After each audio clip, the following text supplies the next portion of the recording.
Góc nhìn Việt Nam xin kính chào quý vị và các bạn. Các bạn thân mến, ngày 19 tháng 8 năm 1945, cách mạng tháng 8 thành công. Ngày 2 tháng 9 năm 1945, nước Việt Nam Dân Chủ Cộng Hòa ra đời.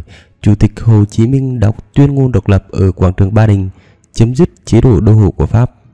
Sau khi Nhật bại trận, quân Nhật đã rút khỏi quần đảo Hoàng Sa cũng như Trường Sa vào năm 1946. Pháp trở lại Việt Nam làm chủ Biển Đông, lập tức cử một phân đội bộ binh Pháp đổ bộ đến thay thế quân đội Nhật từ tháng 5 năm 1946. Vào lúc quân đội viễn chinh Pháp và chính phủ Việt Nam Dân Chủ Cộng Hòa do Chủ tịch Hồ Chí Minh lãnh đạo đang bận đối phó với cuộc chiến tranh toàn diện sắp xảy ra, thì ngày 26 tháng 10 năm 1946, lợi dụng thời cơ, hạm đội đặc biệt của Trung Hoa Dân Quốc gồm 4 chiến hạm, các tàu Vĩnh Hưng và Trung Kiên tới đảo Hoàng Sa, đổ bộ lên chiếm đảo. Tàu Thái Bình và Trung Nghiệp đến Trường Sa. Chính phủ Pháp ngay lập tức phản đối sự chiếm đóng bất hợp pháp nói trên của Trung Hoa Dân Quốc. Và ngày 17 tháng 10 năm 1947, chiến hạm Tokinos của Pháp được phái đến Hoàng Sa để yêu cầu quân Tưởng Giới Thạch rút khỏi đảo Phú Lâm, nhưng họ không rút.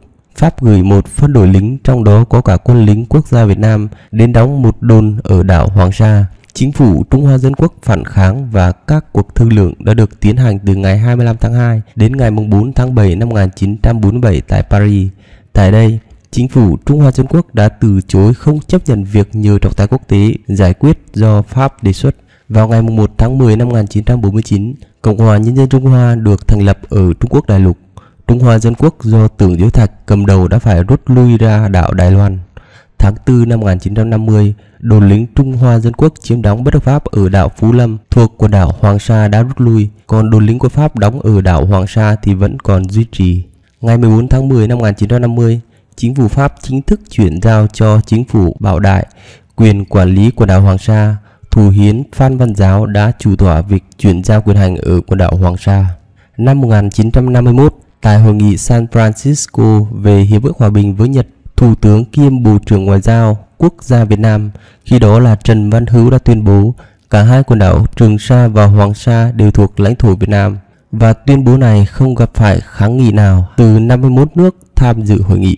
Khi ra thông báo về bản dự thảo hiệp ước với Nhật ở San Francisco, ngày 15 tháng 8 năm 1951, Bộ trưởng Ngoại giao nước Cộng hòa Nhân dân Trung Hoa là Chu Ân Lai ra bản tuyên bố công khai khẳng định cái gọi là tính lâu đời của các quyền của Trung Quốc đối với quần đảo, trong khi Cộng hòa Nhân dân Trung Hoa và Trung Hoa Dân Quốc không tham dự hội nghị này.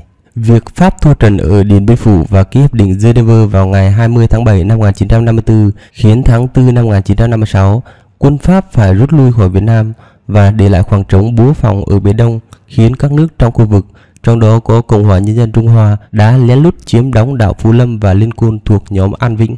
Ngày 22 tháng 8 năm 1956, Hải quân Việt Nam Cộng Hòa đổ bộ lên các đảo chính của quần đảo Hoàng Sa, dừng bia kéo cờ thì phát hiện Trung Quốc đã chiếm đóng đảo Phú Lâm và Liên Côn thuộc nhóm An Vĩnh ở phía đông. Ngày 4 tháng 9 năm 1958, Trung Quốc cho công bố bản tuyên ngôn lãnh hải 4 điểm về việc mở rộng lãnh hải lên 12 hải lý, trong đó có tuyên bố chủ quyền 12 hải lý của Trung Quốc đối với quần đảo Trường Sa và Hoàng Sa của Việt Nam. Vào thời điểm này, Trung Quốc là đồng minh hậu thuẫn cho Việt Nam Dân Chủ Cộng Hòa tiến hành cuộc chiến tranh chống lại Việt Nam Cộng Hòa và Hoa Kỳ. Ngày 13 tháng 7 năm 1961, sắc lệnh 174 NV của Tổng thống Việt Nam Cộng Hòa đặt quần đảo Hoàng Sa thuộc tỉnh Quảng Nam và đưa quần đảo này thành một xã lấy tên là xã Đình Hải, trực thuộc quận Hòa Vang.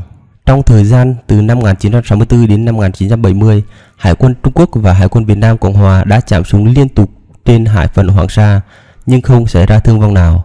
Trong thời điểm đó, Việt Nam Cộng Hòa cũng thiết lập một sân bay nhỏ tại đảo Hoàng Sa.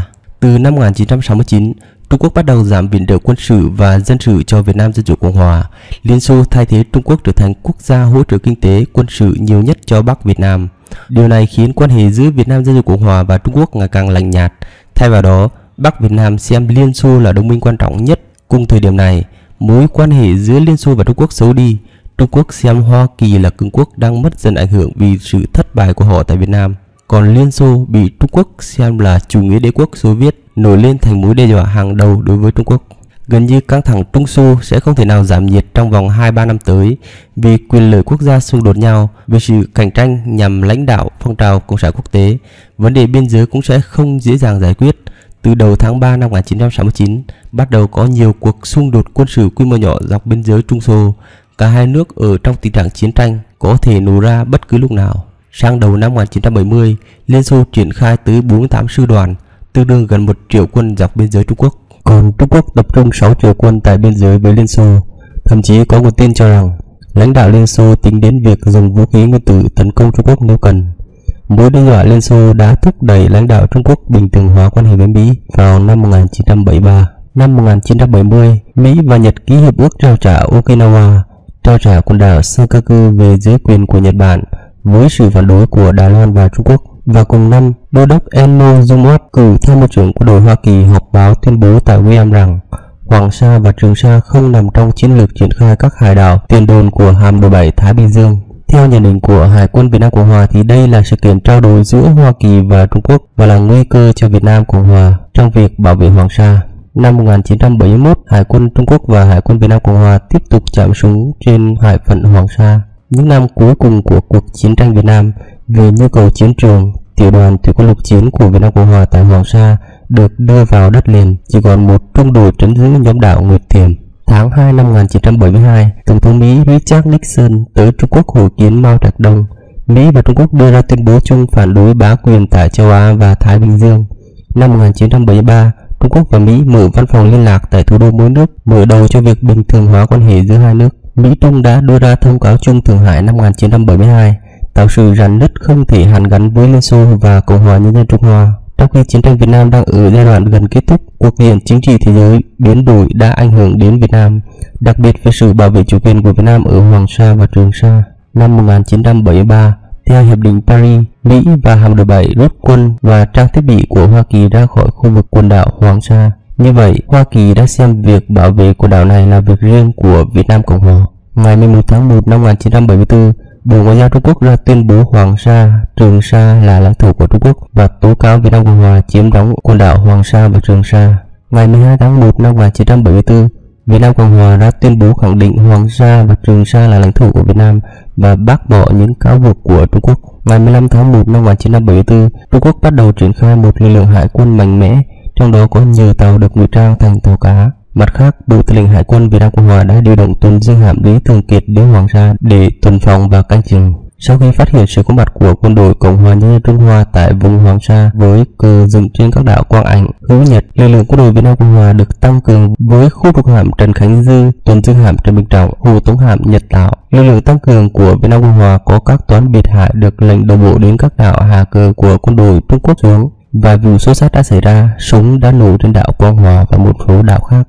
Tiếp đến ngày 16 tháng 1 năm 1974, Chính phủ Việt Nam Cộng Hòa đã ra tuyên cáo bác bỏ luận cứ của Trung Quốc và đưa ra những bằng chứng rõ ràng về pháp lý, địa lý, lịch sử để xác nhận chủ quyền của Việt Nam Cộng Hòa trên hai quần đảo này.